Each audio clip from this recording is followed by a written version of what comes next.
Hello, my name is Jacob Crane, and my topic is Pantheon of Gods, Moral Orders, and Literary Traditions. My academic journal is Mass Murder or Religious Homicide, Rethinking Human Sacrifice and Interpersonal Violence in Aztec Society. The author of the academic journal is Caroline Dobbs Penick. My topic is located on page 39 of the textbook. I personally chose this topic because I've always been fascinated by ancient cultures and their views on superior beings or gods. I wanted to learn about their culture from the perspective of ancient times. I also wanted to learn more about how different cultures honor their gods or God. The first important area of topic comes from page 2 of the journal.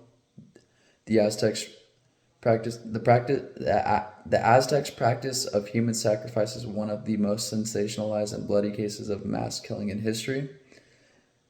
The Aztecs migrated from the north and settled in the Valley of Mexico at the turn of the 14th century.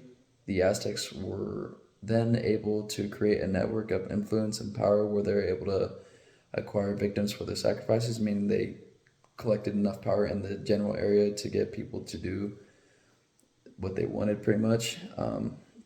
The victims of these sacrifices would include natives to the land and people captured at war. Statistically, significance of human sacrifice in pre-colonial was made in 1948 by demographer and historian Sheburn Cook. He arrived on the estimate that it was 15,000 victims each year of the 2 million people living in central Mexico at that time. There was also a 20,000 annual estimate that originated from the first bishop of Mexico, Juan Zumarraga. Juan alleged this in a letter a few years after the defeat of the Aztecs, and it was implied that 20,000 children were sacrificed each year. The second important area I'll be discussing comes from page 4 of the journal. The Aztecs' killing is hard to categorize as homicide. The academic journal I'm actually reading right now evaluates the statistical and quantitative evidence which will allow this Aztec society to be placed into a comparative understanding of homicide to consider how to categorize the violence. So they're trying to figure out how to categorize between different events throughout history. We actually lack the sources to permit us to enter into statistical debate with any confidence, because there's no material for us to draw a conclusion from on the mortality rate of the events. The Aztecs resist easy categorization and presents challenges to establishing historiographies and methodologies to murder. Historians have confidently asserted extreme violence of the Aztecs with being able to quantify the relative level of aggression. So they weren't sure how aggressive they were to neighboring communities, all that.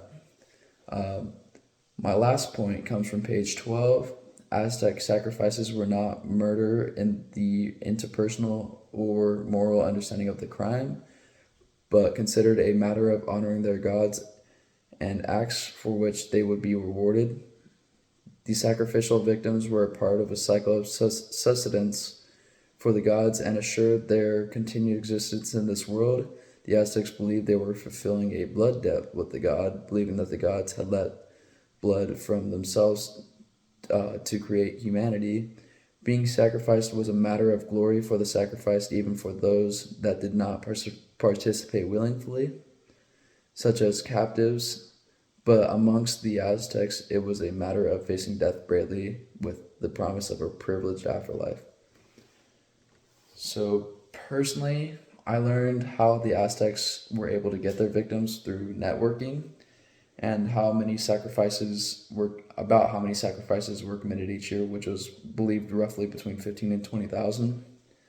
I personally don't think this information will improve my life, but I believe I can learn from it in terms of this culture and possibly apply it to understanding other cultural issues going around the world, possibly. We have a tendency to believe our cultural practices are right, And when encountering cultures with differing values, we tend to take the position that they are wrong. But that is a limited way to view things when we are not the ones living in that culture.